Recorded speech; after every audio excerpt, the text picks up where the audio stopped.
Hello guys, ayan. Meron papaya guys. Kalahati sa aking alaga na lalaki at kalahati sa aking alaga na babae. So, wala siyang maraming buto guys. Maraming buto. Wala talaga, dalawa lang. Isa dito, tignan nyo. May buto man siya pero hindi pa siya klaro na sigurado na gusto ko salang kunin kung marami itong buto, gusto ko siyang itanim. May nakikita akong isang buto, isa lang talaga siya. Ito, naklaro pa yung isa. Yung isa, isa-isa sila sa aking alagang babae at saka yung isa ito, tingnan nyo. Ayan Yun lang ang buto nyo. Ito.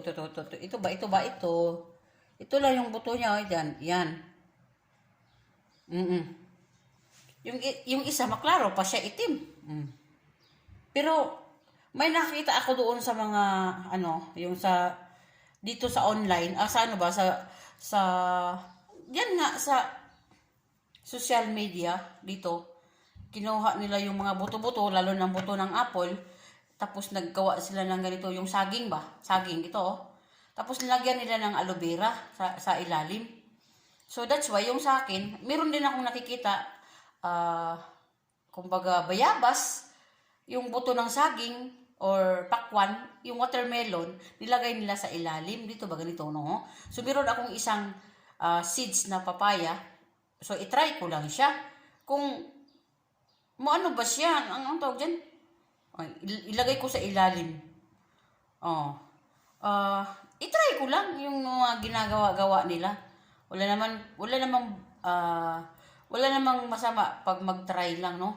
So, ilagay ko siya sa isang yung lalagyan doon na may lupa.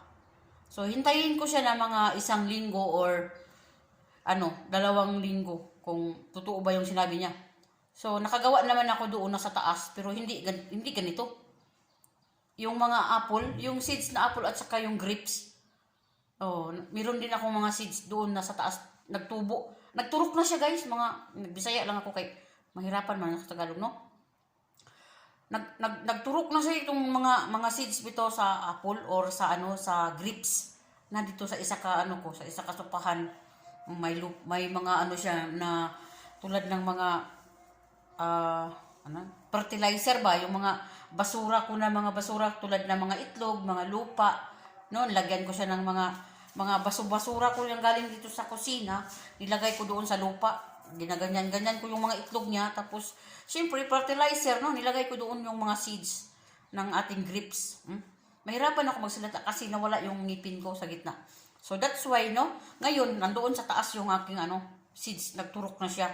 Hintayin ko lang siya na maghaba bago ko siya ilipat sa ibang Nagtatry lang man ako, imbento ba? Nag-imbento. Wala nang masama kung mag-try ka lang. So, nag-try lang ako. Mabuhay siya. Kung mabuhay siya, magturok, salamat din na kayo. Pag hindi, wala akong magawa. So, walang problema. At least, nag-try ako. Okay? That's it. Okay, bye-bye.